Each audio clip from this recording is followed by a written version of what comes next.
The Nintendo Switch might be an aging console, but its open-world RPG lineup is still incredible. From Hyrule's quiet hills to galaxies that stretch forever, these are 10 worlds that prove just how far the first generation of Switch can go, and why its adventures still feel timeless today.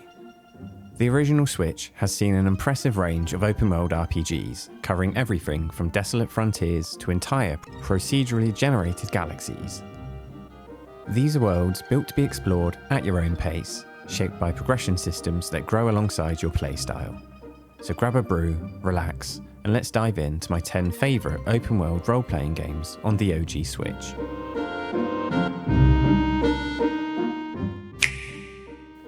Kicking off the list with the most obvious one. Breath of the Wild redefined open-world design on the Switch, inviting players to solve some problems through physics, improvisation, and creative traversal.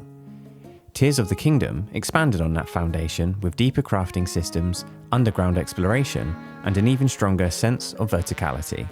On a purely mechanical level, it's the superior entry in almost every category: combat variety, sandbox interaction, and player choice. Yet Breath of the Wild holds a unique kind of magic. Those first steps onto the Great Plateau, that sense of isolation, and the quiet awe that came with every discovery. Its colour palette and approach to exploration delivered a moment of collective surprise, and that's difficult to replicate, and honestly, I'm not sure if anything ever will.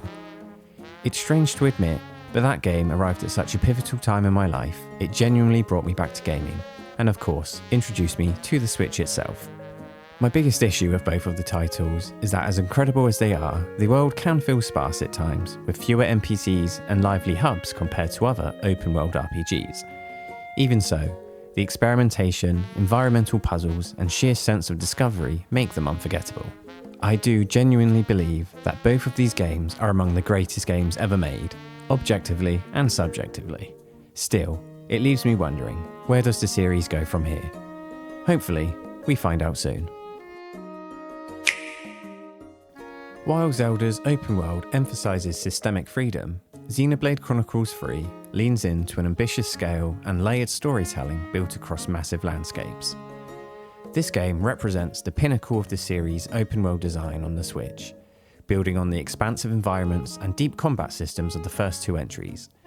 Its biomes feel diverse and alive, with towering rock formations, hidden valleys, and secret areas that reward curiosity. The game's progression is driven through class swapping, skill inheritance, and hero abilities, allowing you to craft flexible builds that evolve meaningfully over time. And the way the character relationships influence combat synergy gives every party dynamic real narrative weight. Much like the Zelda series, each Xenoblade game improved on the last, but for me, my personal connection was the complete opposite. Each new entry hit harder. By the time we reached the fourth installment, including Torna, I was completely blown away. The world was absolutely breathtaking. The first two games had pretty rough opening hours before they truly opened up, but not this time. From the very beginning, it left me in awe.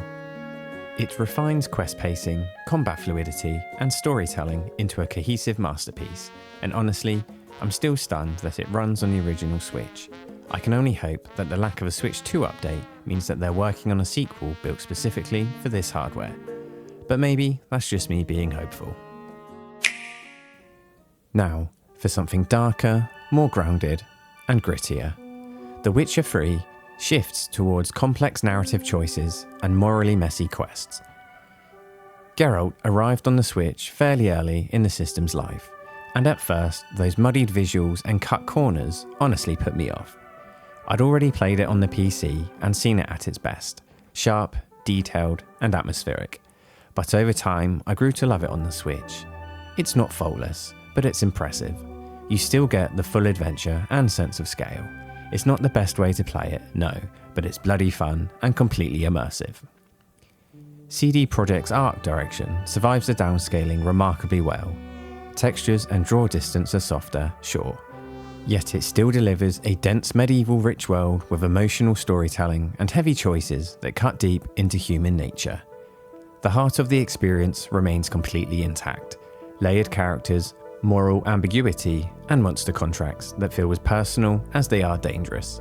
It's bloody impressive. I've put about 140 hours into The Witcher 3, and even now, I still get lost just wandering the continent. The combat and progression are solid, but the dialogue and writing are unrivaled in modern RPG experiences.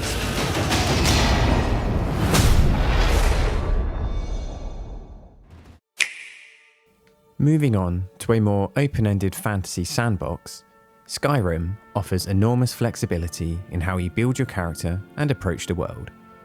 Of course it was going to be on this list.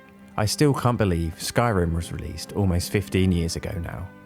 It came out during my first week at university, and let's just say, my first semester wasn't exactly productive. Getting the chance to play it again within 6 months of the Switch's launch felt incredible. The world of Skyrim invites players to roam freely, picking up odd jobs, discovering hidden caves, and tailoring builds through schools of magic, weapon proficiencies, and stealth tactics.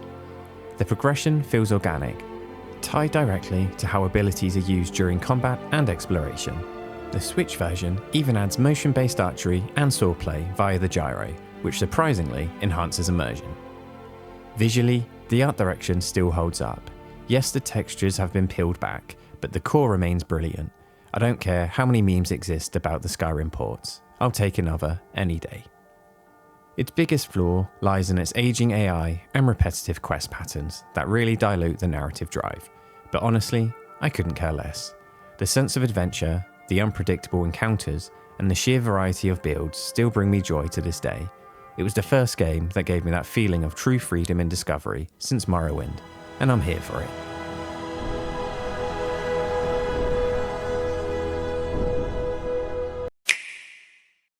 If the snowy mountain tops of Skyrim weren't enough, No Man's Sky takes exploration to planetary extremes, letting you carve your own routine among the stars. It delivers an entire galaxy to explore on the Switch, filled with procedural planets brimming with exotic fauna, strange minerals, and mysterious relics. The progression of the game unfolds through multi-tool upgrades, ship customization, and survival tech that expands what's possible across harsh, alien biomes. Base building lets you leave a permanent mark on the universe, turning lonely outposts into thriving hubs, and it adds endless replayability.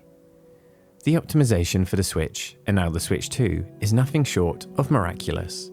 It retains the full exploration loop and regular content updates that deepen crafting, trading, and multiplayer integration. Even with the softened visuals, the planetary spectacle is absolutely still there, and it's surprisingly easy to acclimate to. The constant rhythm of upgrading gear, improving your base, and drifting quietly through space creates this perfect loop of calm discovery. I've personally put about 110 hours into No Man's Sky, and I still jump back with every major update. It's such a brilliant experience and a genuine testament to how far the original Switch could stretch ambitious open-world design without ever losing the joy of exploration.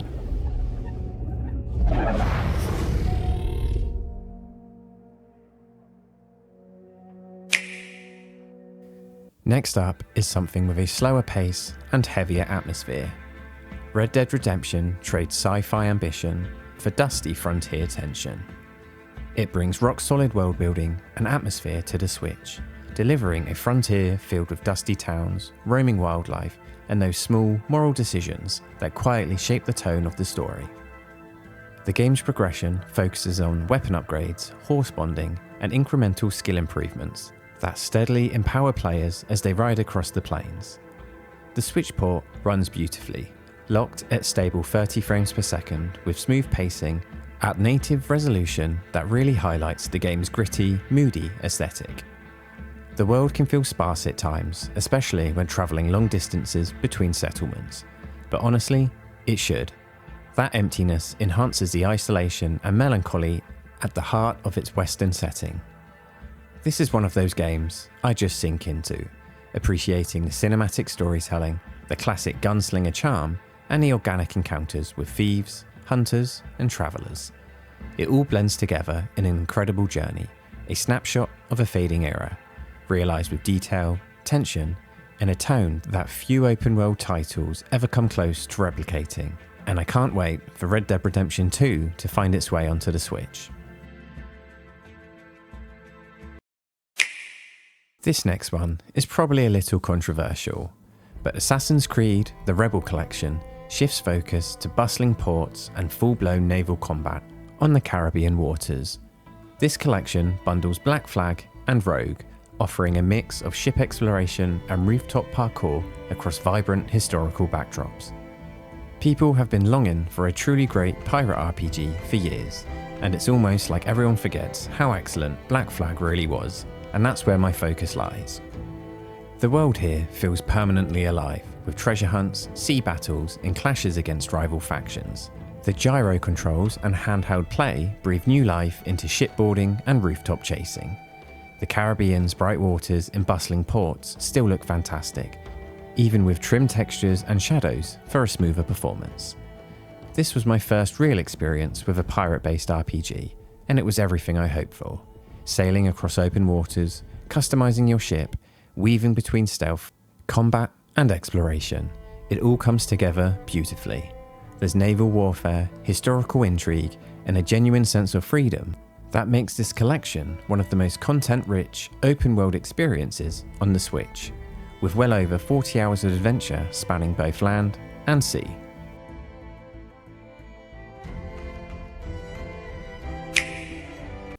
And when rooftops replace rigging, Dying Light's parkour-driven traversal keeps movement at the heart of the action. Dying Light brings tense urban exploration to the Switch, blending fluid parkour with brutal melee combat inside a sun-drenched but dangerously infected quarantine zone. The character progression constantly rewards you, unlocking faster climbing speeds, new combat maneuvers, and survival tools that evolve the experience over time. The open world encourages verticality like few others, making rooftops just as vital as alleyways, and creating some of the most varied, creative, and straight-up exciting traversal on the system. The Switch version performs surprisingly well, delivering stable gameplay and tense late-night scavenging runs wherever you are. Admittedly, this is probably the most visually compromised game on the list, heavily downscaled to make it run on the hardware, but even with that, it remains mightily impressive. The energy of the chases, the satisfaction of crafting weapons from scavenged parts, and the addition of multiplayer all elevate the experience. Dying Light delivers endless kinetic movement, suspenseful exploration, and meaningful progression, a perfect hybrid of survival horror and open-world RPG. Every decision to stay out after dark feels like a thrilling gamble, and the tension never really fades. Holy shit! There's someone alive in the quarantine zone?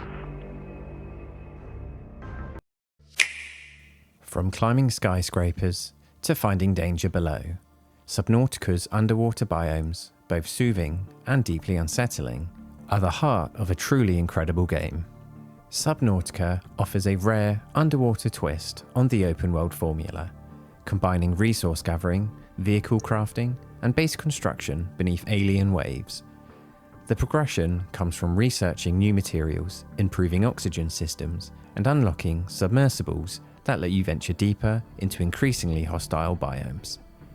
The slow, deliberate reveal of its story encourages caution, rewarding players who observe, adapt, and learn from the ecosystem around them.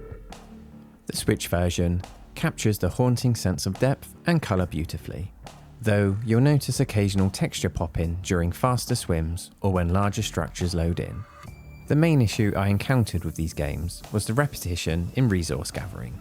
It can feel grindy for newcomers, but once it clicks, the tension of descending into pitch-black trenches while listening for distant creature calls is unmatched. The methodical exploration, environmental storytelling, and quiet engineering challenges make Subnautica relaxing and unnerving.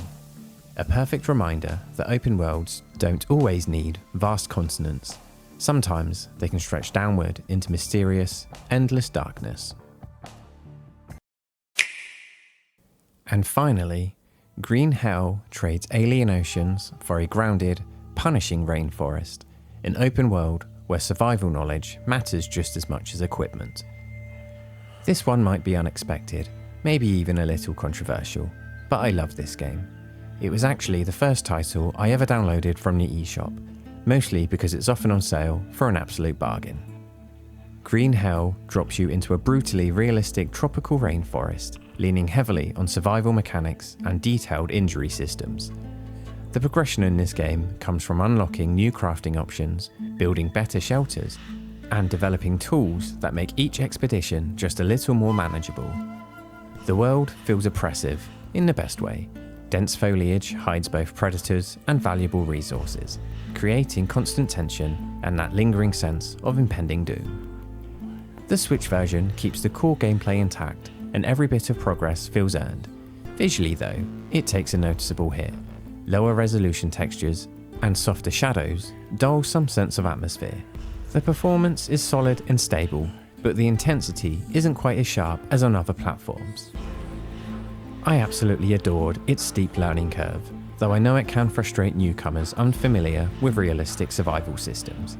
But once it clicks, every crafted item, every shelter, and every day survived feel genuinely rewarding. Green Hell nails that balance of harsh environment, resource management, and pure perseverance, capturing the dread, the despair, and the quiet triumph of surviving the Amazon.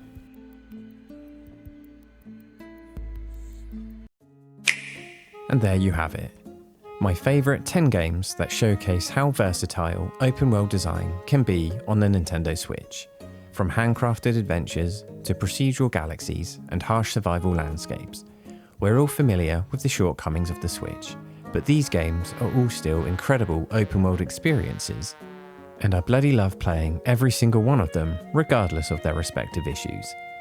And whilst the Switch 2 library can feel a little underwhelming currently, it is growing day by day, and in the not too distant future, there are so many announced releases that I can only look forward to with mild optimism and, dare I say it, hope.